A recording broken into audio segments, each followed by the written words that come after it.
जब भी हम ज़िंदगी में कुछ हासिल करना चाहते हैं ना, तो हम क्या करने लग जाते हैं कि उसके बारे में लॉ ऑफ अट्रैक्शन अप्लाई करने लग जाते हैं।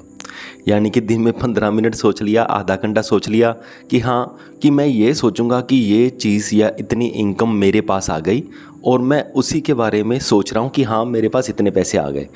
और ये आपने 15 मिनट किया, 30 मिनट किया और बस।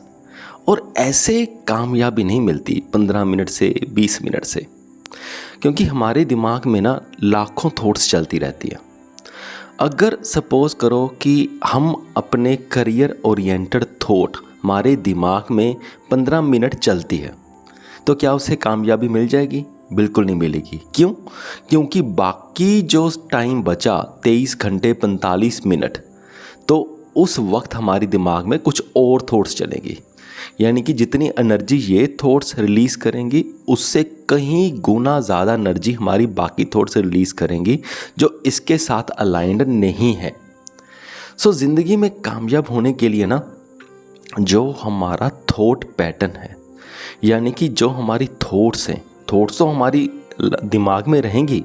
ऐसा भी नहीं हो सकता कि सारी के सारी थॉट्स ही हमारी करियर की ओर आ जाए और हमारे करियर के साथ ही, यानी कि करियर के बारे में ही सोचे। ऐसा भी नहीं होता।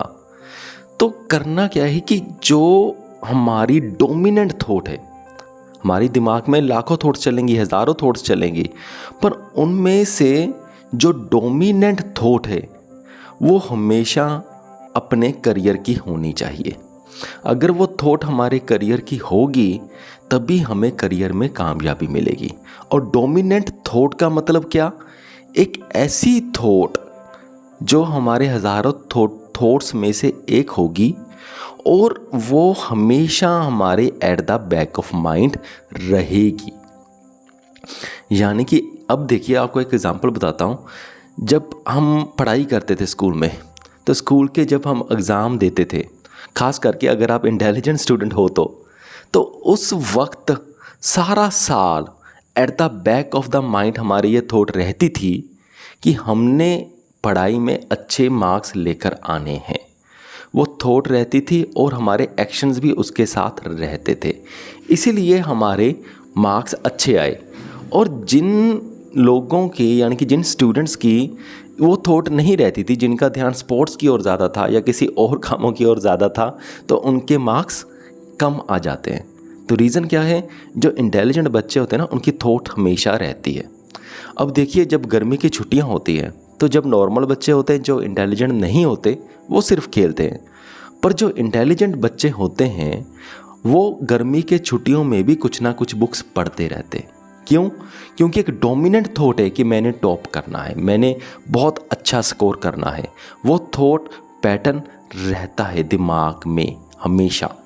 तो इसलिए अगर हम अपने जीवन में कामयाबी चाहते हैं ना, तो वैसा ही एक डोमिनेंट थॉट पैटर्न रहना चाहिए। जब वो कंटिन्यूसली रहेगा, तब भी हमें कामयाबी मिलेगी। अब एक और एग्जांपल आपको बताता हूँ यहाँ पर। जैसे कि अगर हम कहें कि हम दिन में बस 15 मिनट एक्सरसाइज कर लेते हैं और फिर हफ्ता, एक महीना करते नहीं और हमें कामयाबी मिल जाएगी, यानी कि हम बॉडी फिट हो जाएंगे, तो ऐसा नहीं होगा। हफ्ते 10 दिनों में 15-20 मिनट एक्सरसाइज करने से हमारी बॉडी फिट नहीं होगी। अगर बॉडी फिट करनी है तो रेगुलर एक्सरसाइज करनी पड़ेगी, एक स्पेसिफिक टाइम पीरियड के लिए। फिर खाना पीना भी ठीक रखना होगा, यानी कि at the back of the mind वो थॉट रहेगी कि मैंने खाना पीना भी ठीक रखना है, एक्सरसाइज भी करनी है, बॉडी पोस्चर्स भी ठीक रखने हैं, सब कुछ सही रखना है, फिर ही कामयाबी मिलेगी। तो ऐसा ही होता है। सो ध्यान रखिए, अपने दिमाग में देखिए कि आपके दिमाग में डोमिनेंट थॉट कौन सी है, यानी कि पावरफुल थॉट कौन सी है जो आपके माइंड को मैक्सिमम ऑक्यूपाई करती है, जो दिमाग से हटती नहीं। अगर कोई वो थॉट और है, तो फिर समझ लेना कामयाबी नहीं मिलेगी। अगर वो थॉट आपके करियर के रिलेटेड है, तो समझ लेना वो कामयाबी मिलेगी। अगर वो थॉट आपके करियर के रिलेटेड नहीं आ रही, तो कोशिश कीजिए, अगर आप करियर में कामयाब होना चाहते हैं, तो डोमिनेंट थॉट वो आपके दिमाग में बनी रहे। मुझे पूरी उम्मीद है कि आप सबको मेरा पॉइंट समझ में आ गया होगा। अगर आप भी कुछ कहना चाहते हो, पूछना चाहते हो तो कमेंट करके ज़रूर पूछें। इस वीडियो को यहाँ तक देखने के लिए आपका बहुत बहुत धन्यवाद। चलो नेक्स्ट पॉइंट पे आते हैं।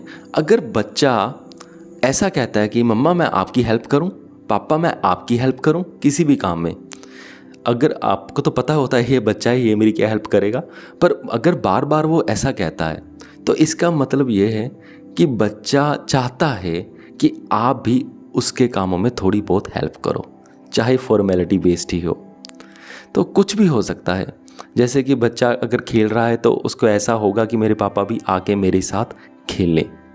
अगर वो टॉयज़ से खेल रहा है तो इसका मतलब होगा कि मेरे पापा भी आके थोड़ा सा टॉयज़ के साथ मेरे साथ खेलें। तो इससे उसको प्यार वाली फीलिंग गहरी आती है। और अब देखो कि सपोज़ करो कि अगर आपका बच्चा इस कैटेगरी में आता है कि वो आपसे फ़िज़िकल टच मांग रहा है, जैसे कि बार बार आपको खींच रहा है, हाथ लगा रहा है, तो कुछ ऐसा है, तो अगर आप उसको फिज़िकल टच नहीं दे रहे हो पर बाकी चीज़ें दे रहे हो, जैसे आप उसको गिफ्ट ला कर दे रहे हो, चॉकलेट्स ला कर दे रहे हो, तो इससे क्या होगा कि आपका बच्चा प्यार महसूस नहीं करेगा, क्योंकि वो सिर्फ टच चाहता है, गिफ्ट नहीं चाहता। जो गिफ्ट चाहते हैं अगर हम उनको सिर्फ टच करते रहें तो भी वो प्यार महसूस नहीं करेगा। तो कहीं ना कहीं जाके कहीं ना कहीं कोई पॉइंट आएगा जब बच्चा कहेगा कि मेरे पापा मुझसे प्यार नहीं करते। आप ध्यान रखिए कि आपका बच्चा किस कैटेगरी का है, तो उस कैटेगरी को पहचानें, उसे उसी तरह का प्यार दें जो वो लेना चाहता है, तो तभी बात बनेगी। ये ठीक ऐसी ही चीज़ है जैसे कि हमें लगी तो प्यास है, पर हमें अगर कोई खाना दे रहा है तो हम कैसे खाएंगे? हमें लगेगा कि ये बंदा हमारी केयर नहीं करता, हमें तो प्यास लगी है। या हमें भूख लगी है और बंदा हमें पानी देता रहे बार बार कि ये पानी पी ले, पानी पी ले, तो हमें कैसा लगेगा? तो बस वैसी ही ये चीज़ है। तो आप ये देखिए कि आपका बच्चा कौन सी कैटेगरी में है, एक्सपेरिमेंट कीजिए, फिर मुझे बताइए कि आपका यानी कि उसको प्यार का अनुभव ज़्यादा हुआ, कम हुआ, अब बच्चा का बिहेवियर अच्छा हो रहा है, कैसा हो रहा है, कमेंट करके ज़रूर बताइए। मुझे पूरी उम्मीद है कि आप सबको मेरी बातें समझ में आ गई होंगी। अगर आप भी कुछ कहना चाहते हैं, पूछना चाहते हैं तो कमेंट करके ज़रूर पूछें। इस वीडियो को यहाँ तक देखने के लिए आपका बहुत बहुत धन्यवाद।